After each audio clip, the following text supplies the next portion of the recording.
Shri Venkateswara gold తాకట్టులో ఉన్న మీ బంగారాన్ని విడిపించి కొనబడును. నమస్తే అండి. నమస్తే. ఇది పవన్ కళ్యాణ్ గారు ఈరోజు పెద్దుర్తి అనే ప్రాంతానికి వెళ్ళారు. అక్కడ ఆయన వెళ్ళడం వల్ల కొన్ని వెహికల్స్ అనేది ఆపేశారు. అందులో కొందరు స్టూడెంట్స్ కూడా ఉన్నారంట. ఆయన వెళ్ళిపోయాక సెంటర్కి వెళ్తే కొంచెం లేట్ అయిందట, ఒక 2-3 మినిట్స్. సో దానివల్ల ఎగ్జామ్ సెంటర్ వాళ్ళు వద్దని చెప్పేసి బయటికి పంపించారంట. సో దానివల్ల వాళ్ళకి ఎగ్జామ్కు లేట్ అయిపోయింది, మేము ఎగ్జామ్ రాయలేదు, మా 1 ఇయర్ అనేది వెనకకి వెళ్ళిపోయింది అని చెప్పేసి మాట్లాడారు. దీని గురించి మీరు ఏమంటారు? ఇప్పుడు ఒక డిప్యూటీ సీఎం గారు వెళ్తుంటే వెహికల్స్ ఆపేస్తారు, ట్రాఫిక్ ఆపేస్తారు. వీళ్ళు రిక్వెస్ట్ పెట్టుకున్నప్పుడు ఎగ్జామ్ హాల్ వాళ్ళు అర్థం చేసుకోవాలి. అలా రిటర్న్ పంపించేయడం ఎగ్జామ్ హాల్ వాళ్ళది ఒకటి రాంగ్.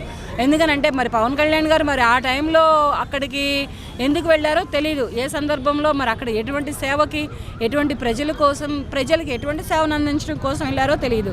కానీ దీని సందర్భంగా ఈ ఎగ్జామ్స్కి వెళుతున్న ఏఈ ఎంట్రన్స్ ఎగ్జామ్స్కి వెళ్తున్నటువంటి స్టూడెంట్ 30 మంది అయితే మాత్రం ఎగ్జామ్స్ లాస్ అయిపోయారు, 1 ఇయర్ లాస్ అయిపోయారు.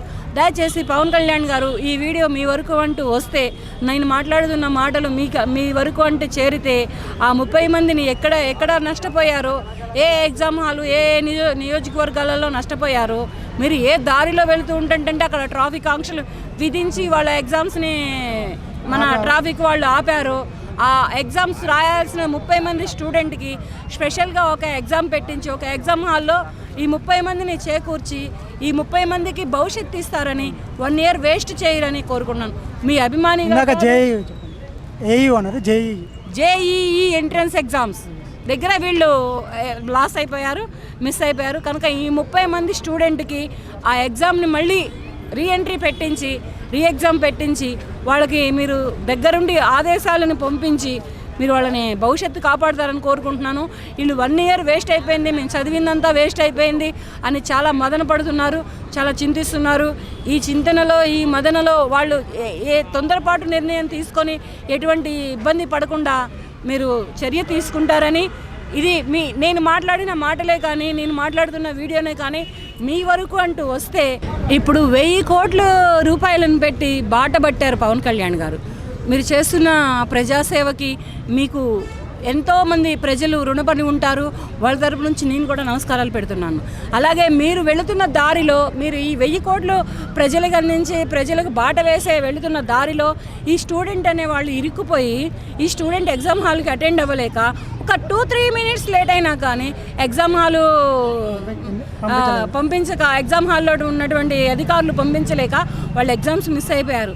కనుక ఈ 1000 కోట్ల ప్రాజెక్టుని మీరు నిర్మించడానికి వెళ్తున్న సందర్భంగా ఇటువంటి చిన్న తప్పిదం మన పోలీస్ డిపార్ట్మెంట్, ట్రాఫిక్ డిపార్ట్మెంట్ చేస్తుంది కనుక దాన్ని కొంచెం మీరు దృష్టికి తీసుకొని ఆ 30 మంది స్టూడెంట్కి మళ్ళీ రీ ఎగ్జామ్ పెట్టించి మళ్ళీ రీ లైఫ్ ఇవ్వగలరని కోరుకున్నాను. వాళ్ళ ఇయర్ వేస్ట్ అయిపోయిందని, వాళ్ళు చిన్న చితక ఏంటంటే ఆ ఏజ్లో ఏదైనా ఒక తొందరపాటు నిర్ణయం తీసుకుంటే జీవితాలు తిరిగి రానంత తీరలోకాలు వెళ్ళిపోతాయి. అటువంటి నిర్ణయాలు తీసుకోకుండానే ఈ వీడియో మీ వరకు వస్తే ప్లీజ్ దయచేసి ఆ 30 మందికి మళ్ళీ రీ ఎగ్జామ్ పెట్టిస్తారని మరీ కోరుకుంటున్నాను పవన్ కళ్యాణ్ గారు. థ్యాంక్ యూ అండి. అలాగే ఇంకొక పవన్ కళ్యాణ్ గారు ఈరోజు పెద్దుర్తి అనే మండలం అక్కడికి వెళ్ళారు. సో అక్కడ వచ్చేసి కొందరు స్టూడెంట్స్కి ఎగ్జామ్ ఉండేదంట. ఆయన రావడం వల్ల ట్రాఫిక్ జామ్ చెప్పేసి ఎక్కడ వెహికల్ అక్కడ ఆపేశారంట. దానివల్ల కొందరు స్టూడెంట్స్, ఒక 30-40 మెంబర్స్ స్టూడెంట్స్ ఎగ్జామ్కు లేట్ వెళ్ళడం వల్ల వాళ్ళు అలో చేయలేరు. సో వాళ్ళ లైఫ్ అనేది 1 ఇయర్ వెనకగా అయిపోయింది కదా అని చెప్పేసి కొందరు భావిస్తున్నారు. సో మరి దాని మీద మీరు ఏమంటారు? ఇది పవన్ కళ్యాణ్ గారి తప్పు కాదు. పవన్ కళ్యాణ్ గారు వెళ్ళడం అనేది ఒక షెడ్యూల్ ఉంటుంది, ఒక రూల్ అండ్ రెగ్యులేషన్స్ ప్రకారం. గవర్నమెంట్లో అతను సీఎం, తర్వాత సీఎం, డిప్యూటీ సీఎం. అంత పెద్ద వ్యక్తి ఏ రోడ్ని వెళ్ళాలి, ఎప్పుడు వెళ్ళాలి, ఏంటి అనేది ముందుగా గైడ్ లైన్స్ ఉంటాయి. వీళ్ళకి జేఈ మెయిన్స్ ఎగ్జామ్స్ ఉన్నాయనే విషయం గవర్నమెంట్కి తెలియదా? విద్యార్థుల జీవితాలను ఎందుకు ఇబ్బంది పెడుతున్నారు? అది ప్రభుత్వంలో ఉండే వైఫల్యమే. పవన్ కళ్యాణ్ గారి మిస్టేక్ ఏముంటుంది? ఆ దారిలో వెళ్ళడం అనేది ఒక షెడ్యూల్ ప్రిపేర్ అయ్యి ఉంటుంది. ప్రిపేర్ అయిన రోజు పవన్ కళ్యాణ్ గారి కన్నా వీళ్ళు గుర్తు చేయాలి. ఏది హోమ్ మినిస్టర్ తరఫు నుంచి, ఏది రక్షణ శాఖ, ఇప్పుడు పోలీస్ డిపార్ట్మెంటే కదా వాళ్ళు ట్రాన్స్పోర్ట్ అంతా చూసేది, హోంశాఖనే కదా. అది చూసేటప్పుడు సరే ఈరోజు మనకి ఈ టైంలో మనం వెళ్తే ఇది ఎగ్జామ్ సెంటర్ ఉంది, మనకు వెహికల్స్ వల్ల విద్యార్థులు ఇబ్బంది పడతారని ఇన్ఫర్మేషన్ ముందుగా ఇచ్చారో లేదో అది కొంచెం పరిశీలించి చేసి ఉంటే బాగుండేది. ఒకవేళ ఇది నిజమా అబద్ధమా అనేది కూడా ఇంకా తేలలేదు. విద్యార్థులు 30 మంది అంటున్నారు, మరి 30 మంది అని కరెక్ట్గా నిర్ధారణ ఎట్లా జరిగిందని అది కూడా చెప్పడానికి లేదు.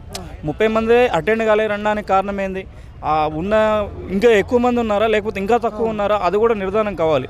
ఒకవేళ వాళ్ళు కనుక పవన్ కళ్యాణ్ గారి వల్లనే నష్టపోయారు అని తెలుసుకుంటే ఇది పవన్ కళ్యాణ్ గారికి చేరితే మాత్రం వాళ్ళని సపరేట్గా ఎగ్జామ్ రాపిచ్చే కెపాసిటీ కూడా పవన్ కళ్యాణ్ గారికి ఉంది. అలా పాసిబుల్ అవుతుంది అంటారా? అంటే కొంచెం చాలా వరకు టఫే అయినా కూడా తనకున్న క్యాపబిలిటీ మీద చేసే అవకాశం ఉంది. ఎందుకంటే తన వల్ల ఇబ్బంది పడ్డారు పిల్లలు. ఆ విషయం ఏంది, హోమ్ డిపార్ట్మెంట్ మిస్గైడ్ చేసింది. ఇప్పుడు పవన్ కళ్యాణ్ మిస్గైడ్ కాదు, ఏది వీళ్ళని తీసుకెళ్లాల్సింది ఎవరు, పవన్ కళ్యాణ్ గారిని ఏ రూట్లో వెళ్తారు, ఎప్పుడు వెళ్తారు, ఏ సమావేశానికి వెళ్తారు అనేది వీళ్ళకి ఒక డేటా ఉంటుంది, ఇన్ఫర్మేషన్ ఉంటుంది. అది పబ్లిక్ కూడా ఎవరికి రివీల్ చేయరు.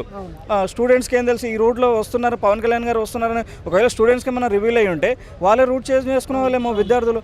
బిఫోర్ 1 day బిఫోర్లో ఈ రూట్లో పవన్ కళ్యాణ్ గారు వెళ్తున్నారని తెలుసుంటే విద్యార్థులు కూడా ఎవరు ఎగ్జామ్ మిస్ చేసుకోవాలని ఉండదు కదా.